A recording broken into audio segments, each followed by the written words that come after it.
प्रेम sir, classes में आप सभी का बहुत बहुत स्वागत है। उम्मीद करता हूँ आप सभी अच्छे होंगे। ध्यान से सुनना, क्योंकि आज का biology topic exam point of view से बहुत इंपॉर्टेंट है। आज के इस विस्तृत अध्ययन में हम एनसीईआरटी की गहराई में उतर रहे हैं और जिस विषय को आज हम बेसिकली अनपैक करने वाले हैं वो है ह्यूमन रिप्रोडक्शन या मानव जनन। तो हमारा मकसद सिर्फ रटना नहीं है, बल्कि एक एक लाइन और कॉन्सेप्ट के पीछे के लॉजिक को समझना है। मैं बहुत एक्साइटेड हूँ आज की इस चर्चा के लिए। बिल्कुल। और इस विषय की शुरुआत करने से पहले अगर हम मानव विकास की एक ब्रॉडर पिक्चर को देखें ना, तो मानव एक सजीव प्रजक मतलब विविपैरस प्राणी है। राइट। इसका सीधा सा मतलब है कि मानव अंडे नहीं देते, बल्कि सीधे पूर्ण विकसित शिशुओं को जन्म देते हैं।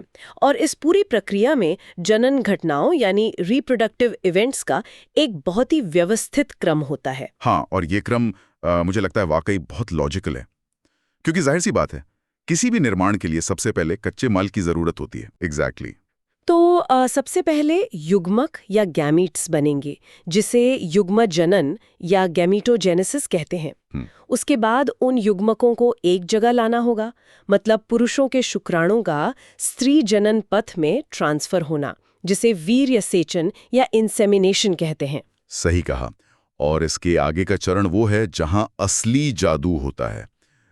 मेरा मतलब है शुक्राणु और अंडाणु का मिलन, जिसे निषेचन या फर्टिलाइजेशन कहते हैं। इस मिलन से एक अकेली कोशिका बनती है जिसे युग्मनज या जाइगोट कहा जाता है। अब ध्यान दो, ये जाइगोट विभाजित होकर विकसित होता है और गर्भाशय की दीवार से जुड़ जाता है। इस जुड़ने की प्रक्रिया को अंतरोपण या इम्प्लांटेशन कहा जाता है। अच्छा, और यहीं से फिर वो 9 महीने की जर्नी शुरू होती है। बिल्कुल। यहीं से गर्भावधि यानी जेस्टेशन के पूरे 9 महीने शुरू होते हैं और अंत में शिशु का जन्म होता है, जिसे प्रसव या पार्ट्यूरेशन कहते हैं। राइट।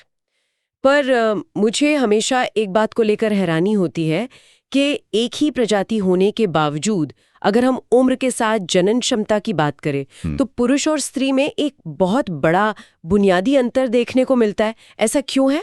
ये बायोलॉजी का एक बहुत ही दिलचस्प पहलू है और ये एनसीईआरटी की लाइन बहुत इंपॉर्टेंट है। बोर्ड और नीट दोनों में डायरेक्ट क्वेश्चन बनता है। अच्छा। हाँ, पुरुषों में शुक्राणु यानी स्पर्म्स का निर्माण उनके बुढ़ापे तक लगातार चलता रहता है, लेकिन स्त्रियों में अंडाणु या ओवम बनने की प्रक्रिया लगभग 50 वर्ष की आयु के आसपास पूरी तरह रुक जाती है। ओहो, जिसे मेनोपॉज कहते हैं। Exactly, menopause. इसके पीछे का कारण ये है कि पुरुषों में शुक्राणु बनाने वाली स्टेम सेल्स हमेशा सक्रिय रहती हैं, जबकि स्त्रियां जन्म के समय ही अपने पूरे जीवन काल के अंडाणुओं का एक निश्चित कोटा लेकर पैदा होती हैं, जो उम्र के साथ धीरे धीरे खत्म हो जाता है। वाओ, मतलब वो कोटा पहले से तय है। हाँ, बिल्कुल। तो चूंकि जनन की ये पूरी कहानी युग्मकों के निर्माण से शुरू होती है, तो सबसे पहले पुरुष जनन तंत्र मतलब मेल रिप्रोडक्टिव सिस्टम की वास्तुकला को समझते हैं। ये सिस्टम एक्चुअली डिजाइन कैसे किया गया है? तो इमेजिन करो शरीर के श्रोणी क्षेत्र यानी पेल्विस रीजन को। पुरुष जनन तंत्र में एक जोड़ा वृषण मतलब टेस्टीज, कुछ सहायक नलिकाएं, ग्रंथियां और बाह्य जनन इंद्रिय शामिल होते हैं। सबसे पहले हम वृषण पर फोकस करते हैं। ठीक है। ये शरीर के मुख्य हिस्से से बाहर एक थैली में लटके होते हैं, जिसे वृषण कोश या स्क्रोटम कहते हैं। हाँ, और यहीं पर मेरा एक सवाल है जो बोर्ड और नीट दोनों के लिए बहुत जरूरी है।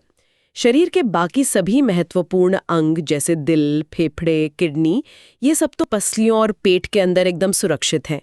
फिर वृषण शरीर के बाहर क्यों होते हैं? हाँ, मतलब ये डिजाइन तो बहुत असुरक्षित लगता है ना? असुरक्षित जरूर लगता है, लेकिन इसके पीछे एक बहुत बड़ा साइंटिफिक रीजन है, तापमान का नियंत्रण। अच्छा। हाँ, शुक्राणु जनन यानी स्पर्मेटोजेनेसिस की प्रक्रिया में जो एंजाइम्स काम करते हैं, वो शरीर के सामान्य तापमान जो करीब 37 डिग्री सेंटीग्रेड होता है, उस पर नष्ट हो जाते हैं। ओ, मतलब वो सगाई भी नहीं कर सकते? बिल्कुल नहीं। उन्हें काम करने के लिए शरीर के तापमान से 2 से 2.5 डिग्री सेल्सियस कम तापमान की जरूरत होती है। स्क्रोटम का काम उसी कम तापमान को मेंटेन करना है, ताकि शुक्राणु सुरक्षित रूप से बन सकें। राइट। मैं इस पूरी संरचना को एक फैक्ट्री और हाईवे के नेटवर्क की तरह देख रही हूँ। अगर वृषण हमारी फैक्ट्रियां हैं जहां शुक्राणु बन रहे हैं, तो उस फैक्ट्री के अंदर का नजारा कैसा होता है? वो नज़ारा बहुत ही जटिल है। मान लो एक वृषण है। प्रत्येक वृषण में लगभग 250 छोटे-छोटे कक्ष या कंपार्टमेंट्स होते हैं, जिन्हें टेस्टिक्युलर लॉब्यूल्स कहा जाता है। 250 कक्ष? हाँ, और हर एक कक्ष के अंदर 1 से 3 बहुत ही ज्यादा कुंडलित मतलब कॉइल्ड नलिकाएं होती हैं, जिन्हें शुक्रजनक नलिकाएं या सेमिनिफरस ट्यूब्यूल्स कहते हैं। असल में शुक्राणुओं का उत्पादन इन्हीं नलिकाओं के अंदर होता है। मतलब ये नलिकाएं उस फैक्ट्री की असली मशीनें हैं। बिल्कुल। और इन मशीनों में 2 तरह की विशेष कोशिकाएं काम करती हैं। ध्यान देना यहाँ पर। पहली है नर जर्म कोशिकाएं या स्पर्मेटोगोनिया, जो अर्धसूत्री विभाजन करके खुद शुक्राणु में बदल जाती हैं। और दूसरी है सर्टोली कोशिकाएं, मतलब सर्टोली सेल्स। चूंकि विकासशील शुक्राणुओं को लगातार ऊर्जा और देखभाल की जरूरत होती है, इसलिए ये सर्टोली सेल्स उन्हें पोषण प्रदान करती हैं। मतलब वो उन्हें न्यूट्रिशन देती हैं। बिल्कुल। और नलिकाओं के बाहर जो जगह बचती है उसका क्या काम है? इन नलिकाओं के बाहर जो खाली जगह होती है ना, उसे अंतराली अवकाश या इंटरस्टिशियल स्पेस कहते हैं। इस जगह में लेडिग कोशिकाएं, लेडिग सेल्स मौजूद होती हैं। Leydig cells, right. हाँ, इनका काम है हार्मोन बनाना, विशेष रूप से एंड्रोजन, जिसमें टेस्टोस्टेरोन सबसे मुख्य है। ये हार्मोन ही पुरुषों में शुक्राणु बनने की प्रक्रिया को कंट्रोल करता है। तो ये तो हो गई फैक्ट्री की बात। अब जो शुक्राणु बन गए हैं, उन्हें बाहर निकालने के लिए हाईवे का रूट मैप क्या है? अच्छा, हाईवे का रूट मैप कुछ ऐसा है। शुक्राणु बनने के बाद सबसे पहले वृषण जालिका मतलब रीटेड टेस्टीज में पहुंचते हैं। वहां से शुक्रवाहिकाएं यानी वायसा एफरेंशिया के रास्ते होते हुए अधिवृषण या एपिडिडिमिस में आते हैं। ओके, एपिडिडिमिस में। हाँ, जहां वे कुछ समय तक स्टोर होते हैं और मैच्योर होते हैं। यहां से एक लंबी नली निकलती है, जिसे शुक्रवाहक या वास डिफरेंस कहते हैं, जो ऊपर पेट की तरफ जाती है और मूत्राशय के ऊपर से घूम कर आती है। और मैंने पढ़ा है कि इसी हाईवे पर आगे जाकर कुछ ग्रंथियों का स्राव भी मिलता है, जैसे सेमिनल वेसिकल, प्रोस्टेट और बल्बोयूरेथ्रल ग्रंथियां। बिल्कुल सही। मुझे बस ये समझना है कि जब शुक्राणु खुद इतने सक्षम है, तो इन ग्रंथियों के सिक्रीशंस की क्या जरूरत है? बात यह है कि केवल शुक्राणु अकेले कुछ नहीं कर सकते। इन तीनों ग्रंथियों का स्राव और शुक्राणु जब आपस में मिलते हैं, तब जाकर वीर्य या सीमेन बनता है। और इस स्राव में फ्रुक्टोज और कैल्शियम बहुत ज्यादा मात्रा में होता है। फ्रुक्टोज आमतौर पर मानव शरीर ऊर्जा के लिए ग्लूकोज का इस्तेमाल करता है ना, फिर यहाँ फ्रुक्टोज क्यों? बहुत ही बेहतरीन पॉइंट है। इसका कारण यह है कि शुक्राणुओं को स्त्री के जनन पथ के अंदर एक बहुत लंबा और मुश्किल सफर तय करना होता है। फ्रुक्टोज उनके माइटोकॉन्ड्रिया के लिए एक ऐसा ईंधन है जो उन्हें तुरंत और तेज ऊर्जा देता है। ओह, मेक सेंस। और वहीं बल्बोरिथ्रल ग्रंथि का स्राव इस पूरे रास्ते को चिकना बनाने मतलब लुब्रिकेशन में मदद करता है, ताकि शुक्राणु आसानी से आगे बढ़ सकें। यार, ये तो बहुत ही शानदार इंजीनियरिंग है।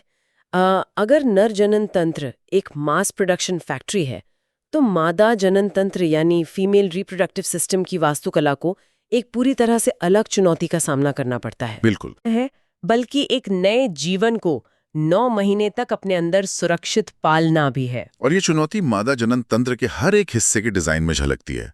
पेल्विस रीजन में स्थित इस सिस्टम का जो प्राथमिक अंग है, वो है एक जोड़ा अंडाशय, ओवरीज।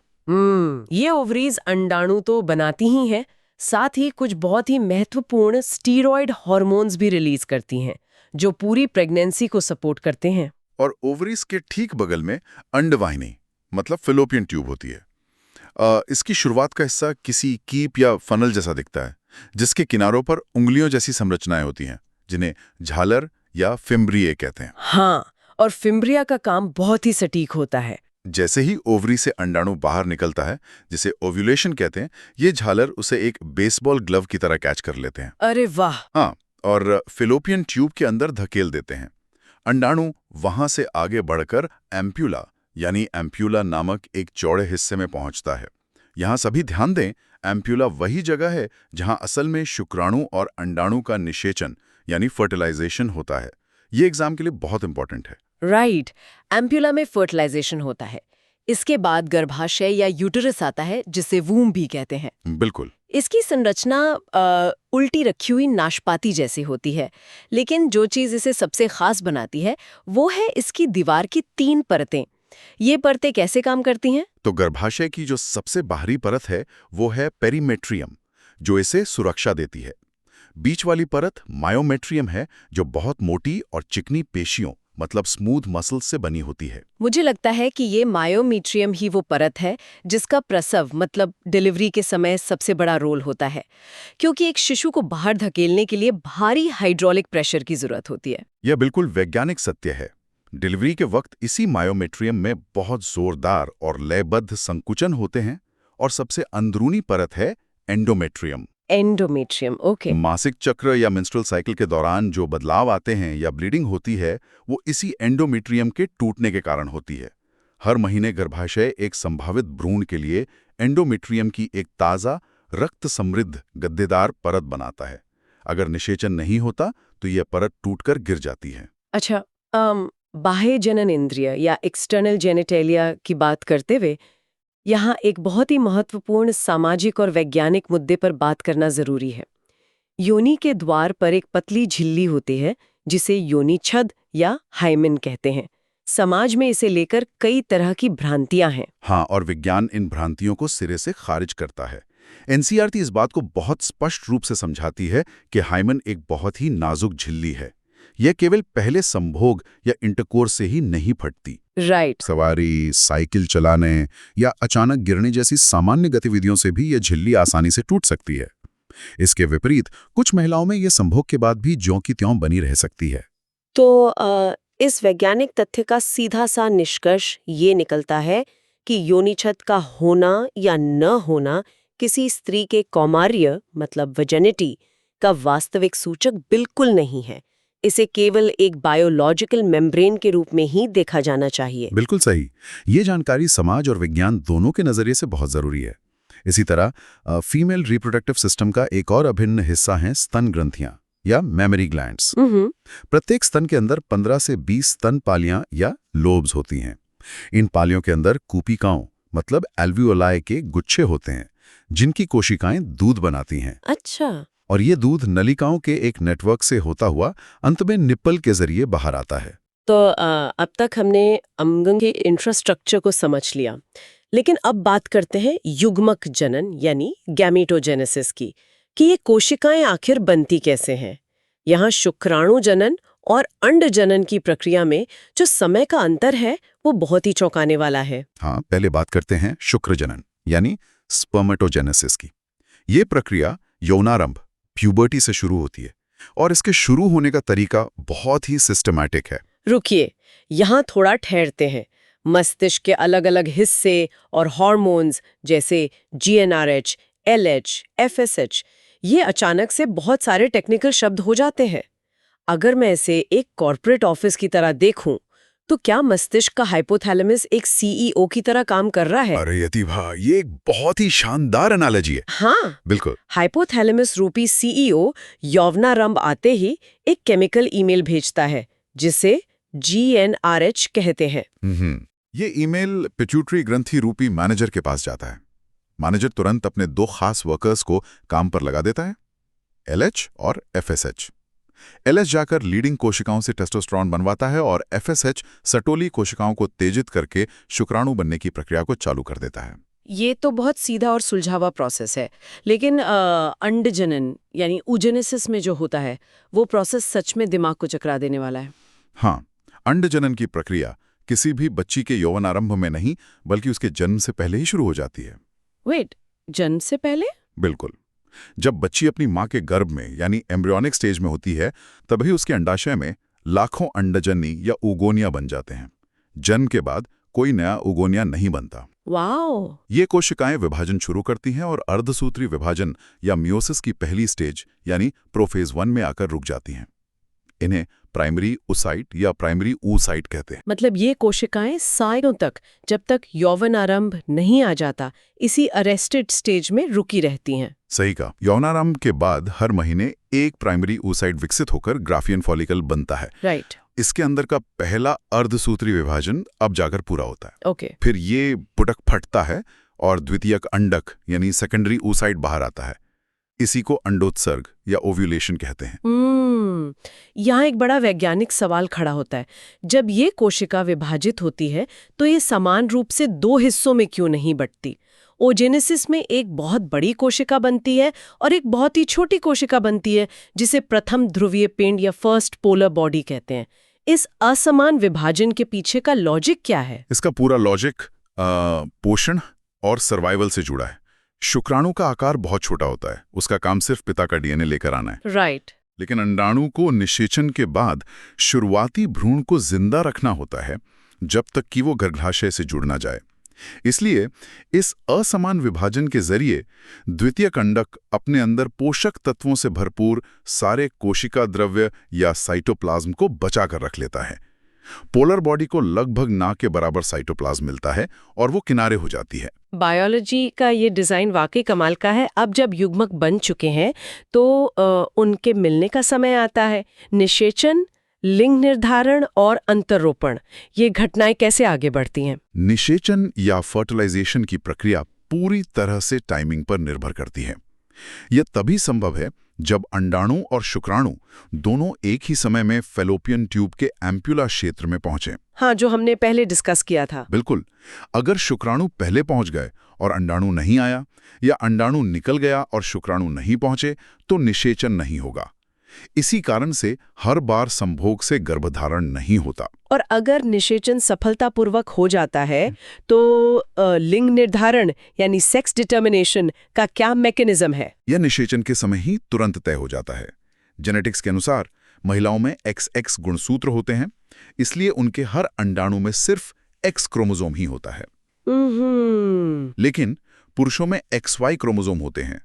जब शुक्राणु बनते हैं तो 50% शुक्राणुओं में X होता है और बाकी 50% में Y होता है। इसका मतलब ये है कि अगर X क्रोमोसोम वाला शुक्राणु अंडाणु से मिला तो शिशु लड़की होगी, और अगर Y क्रोमोसोम वाला शुक्राणु मिला तो शिशु लड़का होगा। एग्जैक्टली। यह वैज्ञानिक रूप से 100% प्रमाणित तथ्य है कि शिशु के लिंग का निर्धारण पिता के शुक्राणु के गुणसूत्र द्वारा होता है। माता के शरीर का इसमें कोई नियंत्रण नहीं होता। समाज में इसके विपरीत जो भी पुरानी सोच है वो पूरी तरह से आधारहीन है। बिल्कुल। निषेचन के बाद जो जाइगोट बना, उसका गर्भाशय तक का सफर कैसे तय होता है? मुझे यहाँ एक बात समझ नहीं आ रही है।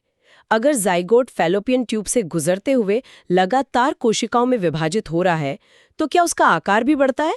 क्योंकि फैलोपियन ट्यूब तो बहुत पतली होती है, कहीं वो रास्ते में ही फंस न जाए? ये बहुत ही शानदार सवाल है।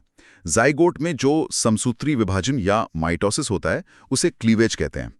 इस दौरान कोशिकाएं 1 से 2, 4, 8 और 16 में बढ़ती तो हैं, लेकिन जाइगोट का कुल आकार नहीं बढ़ता। अच्छा, आकार नहीं बढ़ता? नहीं, वो एक सख्त बाहरी परत जिसे ज़ोना पेलुसिडा कहते हैं, उसी के अंदर रहता है।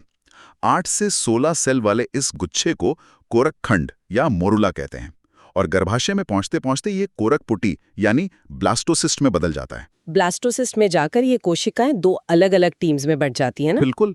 बाहरी परत को ट्रोफोब्लास्ट कहते हैं, जो आगे चल के गर्भाशय की एंडोमेट्रियम से जुड़कर अपरा या प्लेसेंटा बनाने का काम करती है। और अंदर कोशिकाओं का जो गुच्छा होता है उसे इनर सेल मास कहते हैं। यही इनर सेल मास वास्तव में भ्रूण बनता है, क्योंकि इसमें वो स्टेम सेल्स होती हैं जो शरीर का कोई भी अंग बना सकती हैं। ट्रोफोब्लास्ट का गर्भाशय से जुड़ना ही अंतररोपण या इम्प्लांटेशन कहलाता है। अब भ्रूण गर्भाशय की दीवार से जुड़ चुका है और सगर्भता या प्रेगनेंसी की शुरुआत हो चुकी है। यहाँ पर अपरा यानी प्लेसेंटा को एक सुपर ऑर्गन कहना गलत नहीं होगा। बिल्कुल नहीं। क्योंकि अगर एक वयस्क इंसान को सांस लेने के लिए फेफड़ों, खाना पचाने के लिए आंतों और खून साफ करने के लिए किडनी की जरूरत होती है, तो भ्रूण के पास तो ये अंग काम ही नहीं कर रहे। हाँ, प्लेसेंटा अकेले ही इन सारे ऑर्गन सिस्टम्स का काम करता है। इम्प्लांटेशन के बाद ट्रोफोब्लास्ट से उंगलियों जैसी संरचनाएं निकलती हैं, जिन्हें कोरियोनिक विल्ली कहते हैं। ये गर्भाशय के टिश्यू के साथ मिलकर प्लेसेंटा बनाती हैं। ये एक नाभि रज्जु या अम्बिलिकल कॉर्ड के जरिए भ्रूण से जुड़ा रहता है। और प्लेसेंटा की सबसे बड़ी खूबी क्या है? सबसे बड़ी खूबी ये है कि यह माँ और भ्रूण के खून को सीधे तौर पर मिलने नहीं देता, बल्कि एक फिल्टर की तरह ऑक्सीजन और पोषण को भ्रूण तक पहुंचाता है और कार्बन डाइऑक्साइड को वापस माँ के खून में डाल देता है। इसके अलावा प्लेसेंटा एक बहुत बड़ी हार्मोन फैक्ट्री का काम भी करता है। हाँ, यहाँ नीट और बोर्ड एग्जाम्स के लिए बहुत जरूरी पॉइंट है। प्लेसेंटा कई हार्मोन्स निकालता है, लेकिन कुछ हार्मोन्स ऐसे हैं जो जीवन में केवल प्रेगनेंसी के दौरान ही बनते हैं। जैसे कौन से? इनमें शामिल हैं HCG, HPL और अंडाशय से निकलने वाला रिलैक्सिन हार्मोन। ये केवल प्रेगनेंसी में निकलते हैं। ओके, 9 महीने के दौरान भ्रूण का विकास महीने दर महीने कैसे होता है? मतलब सबसे पहले कौन सा अंग बनता है? पहले महीने के अंत तक भ्रूण का दिल धड़कने लगता है, क्योंकि तेजी से बढ़ते शरीर को पोषण और ऑक्सीजन पहुंचाने के लिए एक ट्रांसपोर्ट सिस्टम की सबसे पहले जरूरत होती है। राइट। दूसरे महीने के अंत तक हाथ, पैर और उंगलियां बन जाती हैं। 12वें हफ्ते यानी पहली तिमाही के अंत तक शरीर के मुख्य अंग विकसित हो जाते हैं। 5वें महीने में पहली गतिशीलता महसूस होती है और सर पर बाल आ जाते हैं। और 24वें हफ्ते तक पूरे शरीर पर कोमल बाल आ जाते हैं और आंखों की पलकें अलग हो जाती हैं। और 9 महीने पूरे होने के बाद शुरू होती है सबसे चुनौतीपूर्ण प्रक्रिया, प्रसव या पार्चुरेशन। ये सिग्नल कहाँ से आता है कि अब शिशु जन्म के लिए तैयार है? ये सिग्नल पूर्ण विकसित भ्रूण और प्लेसेंटा खुद भेजते हैं। इसे गर्भ उत्क्षेपण प्रतिवर्त या फीटल इजेक्शन रिफ्लेक्स कहते हैं। ये हल्का सा सिग्नल मां की पीयूष ग्रंथि यानी पिट्यूटरी ग्लैंड को एक्टिवेट करता है, जहां से ऑक्सीटोसिन हार्मोन रिलीज होता है। और यहाँ पर एक बहुत ही दिलचस्प पॉजिटिव फीडबैक लूप काम करता है। ऑक्सीटोसिन गर्भाशय की मायोमीट्रियम पेशियों में संकुचन पैदा करता है। बिल्कुल। और जितनी जोर से ये सिकुड़न होती है, नसों के जरिए दिमाग को उतना ही तेज सिग्नल जाता है, जिससे और ज्यादा ऑक्सीटोसिन निकलता है। ज्यादा ऑक्सीटोसिन मतलब और भी तेज संकुचन। एग्जैक्टली। ये साइकिल तब तक चलता रहता है जब तक हाइड्रोलिक प्रेशर इतना न बढ़ जाए कि शिशु जन्म नलिका से बाहर आ जाए। जन्म के तुरंत बाद प्लेसेंटा भी शरीर से बाहर निकाल दिया जाता है। जन्म के बाद लैक्टेशन या लैक्टेशन का चरण आता है, जो शिशु के बाहरी दुनिया में सर्वाइवल के लिए बहुत जरूरी है। हाँ, डिलीवरी के बाद मां की स्तन ग्रंथियों से दूध निकलने लगता है। शुरुआत के कुछ दिनों के गाढ़े पीले दूध को खीस या कोलोस्ट्रम कहते हैं। Colostrum, okay. इसमें प्रचुर मात्रा में एंटीबॉडीज होती हैं। चूंकि नवजात शिशु का अपना इम्यून सिस्टम बहुत कमजोर होता है, इसलिए ये कोलोस्ट्रम उसे बाहरी बीमारियों से लड़ने की ताकत देता है। इस पूरी यात्रा को अगर संक्षेप में देखा जाए तो ये किसी चमत्कार से कम नहीं है। कैसे 2 माइक्रोस्कोपिक कोशिकाएं आपस में मिलती हैं, विभाजित होती हैं, खुद को व्यवस्थित करती हैं और 9 महीने के अंदर एक पूरा मानव शरीर बनकर तैयार हो जाता है। बिल्कुल। और परीक्षाओं के नजरिए से ये समझना भी उतना ही जरूरी है कि आज की इस चर्चा में हमने जितने भी हार्मोन्स, उनके कार्य और प्रक्रियाओं के क्रम पर बात की हैं, वो सब सीधे एनसीईआरटी से जुड़े हैं। इन कॉन्सेप्ट्स को इसी तरह गहराई से समझने पर ही आप अच्छे से परफॉर्म कर सकते हैं। जाने से पहले एक ऐसे सवाल पर विचार करना दिलचस्प होगा जिसने वैज्ञानिकों को भी लंबे समय तक उलझाए रखा है। अंडजनन की प्रक्रिया के दौरान पहले अर्धसूत्री विभाजन के बाद अंडाणु के साथ जो प्रथम ध्रुवीय पिंड या फर्स्ट पोलर बॉडी बनता है, हाँ, आखिर उसका क्या होता है? क्या वो आगे चलकर विभाजित होता है या फिर वहीं नष्ट हो जाता है? हमारी अपनी ही बायोलॉजी में ऐसे कई रहस्य हैं जो आज भी माइक्रोस्कोप के नीचे पूरी तरह से सुलझने का इंतजार कर रहे हैं। विज्ञान केवल जवाब देने का नाम नहीं है, बल्कि सही सवाल पूछने की यात्रा है। आज के इस डीप डाइव में बस इतना ही।